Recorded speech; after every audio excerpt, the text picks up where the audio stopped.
दोस्तों, मेरा नाम अंजलि है और मैं प्रतापगढ़ उत्तर प्रदेश की रहने वाली हूँ। मैं अभी 20 साल की हूँ। ये कहानी 2 साल पहले की है, जब मेरी उम्र 18 साल की थी। उस समय मैं अपने जीजू के घर आई थी, क्योंकि उनके घर पर उस टाइम कोई नहीं रहने वाला था। क्योंकि मेरे जीजू के छोटे भाई की वाइफ को गांव वाले घर में बच्चा हुआ था, तो जीजू, दीदी और बच्चे गांव जाने वाले थे। जीजू के पापा, जो लखनऊ में सरकारी नौकरी में थी, वो एक पुलिस स्टेशन में दरोगा थे, तो उन्हें छुट्टी नहीं मिली थी। इस वजह से वो लखनऊ में ही रह गए थे। मेरे पापा ने मुझसे कहा, तुम उनके घर लखनऊ चली जाओ, वहाँ उनके लिए खाना पीना और देखभाल कर लेना। जीजू और उनकी फैमिली भी यही चाहती थी। फिर मैं अगले दिन ट्रेन से निकल गई। क्योंकि मैं भी अपने बीए के पहले वर्ष के एग्ज़ाम दे चुकी थी, तो बिल्कुल फ्री थी। जब मैं वहाँ शाम को पहुँची तो मेरी तबीयत खराब हो गई थी। ये जून का महीना था और ट्रेन में काफ़ी गर्मी थी, जिस वजह से मुझे कुछ असहज लगने लगा था। लखनऊ पहुँचते पहुँचते मेरी तबीयत कुछ ज़्यादा खराब हो गई, तो मेरे जीजू के पापा मुझे अपनी बाइक से डॉक्टर के पास ले गए। उस दिन जीजू काफ़ी व्यस्त थे और उनको दूसरे दिन सुबह दीदी को लेकर गांव निकलना था। दोस्तों, अब मैं आपको जीजू के पापा के बारे में कुछ बता देती हूँ कि वो बहुत ही हैंडसम हैं। उनकी उम्र लगभग 52 साल की रही होगी। क्योंकि वो एक दरोगा थे, तो उनकी बॉडी काफ़ी मजबूत थी और उनकी हाइट भी 6 फीट से कुछ ज़्यादा ही थी। मैं उनके साथ बाइक पर जा रही थी। फिर डॉक्टर के चेकअप कराने के बाद मैं वापस घर आ गई। रात में हम सब ने खाना खाया और हम लोग सो गए। अगले दिन मेरे जीजू और दीदी को ट्रेन थी, तो वो लोग भी गांव निकल गए। अब घर में मैं और मेरे जीजू के पापा ही अकेले रह गए थे। क्योंकि मेरी दीदी की शादी के 1 साल पहले ही मेरे जीजू की मम्मी की मौत हो चुकी थी और जीजू के भाई और उसकी वाइफ पहले से ही गांव में थे। दूसरे दिन मैं सुबह 8 बजे सोकर उठी, चाय आदि बनाई। मैंने जीजू के पापा को चाय दी, तो वो बोले, मैं आज शाम को खाना बाहर से ले आऊँगा, तो तुम घर पर खाना मत बनाना। मैंने कहा, ठीक है अंकल। मैं उनको अंकल ही बुलाती थी। मुझे उनसे बहुत शर्म आती थी। मैं उनके सामने कुछ ज़्यादा नहीं बोल पाती थी। अगले 7 दिन तक सब कुछ नॉर्मल चला। फिर एक दिन रात में नींद खुली तो मैंने कुछ आवाज़ सुनी।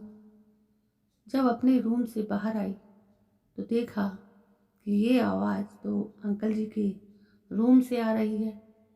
तो मैं वहाँ गई। उनके कमरे का दरवाज़ा खुला हुआ था। जब मैंने अंदर झांक कर देखा तो मेरी आंखें खुली की खुली रह गईं, क्योंकि पता नहीं वो कुछ अजीब सा कर रही थी और मोबाइल में कुछ देख रही थी। मैं उधर से भागकर अपने रूम में आ गई। उस दिन से मैं अंकल जी के बारे में ना चाहते हुए भी कुछ सोचने लगी। इस तरह 10 दिन बीत गए। अब मैंने फैसला कर लिया था कि मैं अंकल जी को खुशी दूंगी, क्योंकि उनकी वाइफ की डेथ कुछ लगभग 6 साल हो चुके थे और वो उस खुशी से महरूम थे।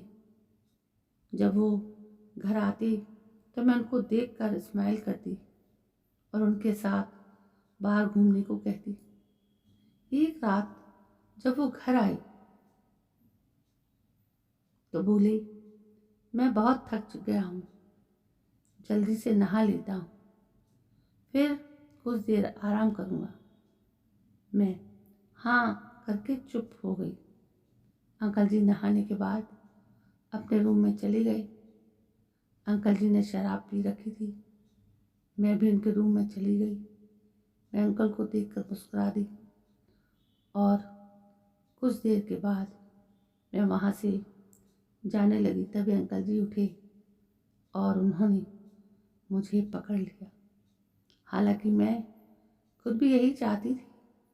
मैंने झूठ मूठ का विरोध किया, लेकिन फिर मान गई। तब अंकल ने कहा, अंजलि, मैं तुम्हें पहले दिन से ही चाहता हूँ और तुम्हारे साथ वो सब करना चाहता हूँ। मैंने भी बोला दिया कि अंकल, मैं भी आपको सारी खुशी देना चाहती हूँ। उसके बाद रूम में एक तूफान सा उठा, जो कि 1 घंटे के बाद शांत हुआ और हम दोनों को बहुत ही अधिक खुशी हुई। पर वो सबके बाद उन्होंने चाय बनाई और हम दोनों ने चाय पी। फिर हम दोनों सो गए। अगले दिन वो ड्यूटी भी नहीं गए।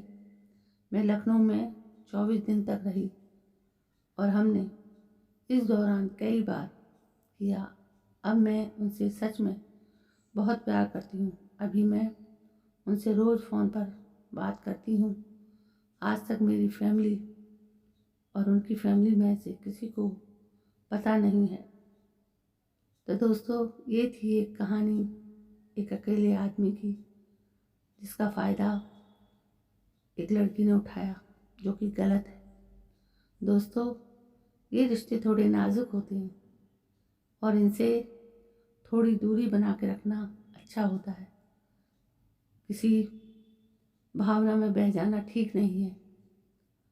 तो दोस्तों, ये कहानी आपको कैसी लगी? यदि पसंद आई तो प्लीज़ सब्सक्राइब करें।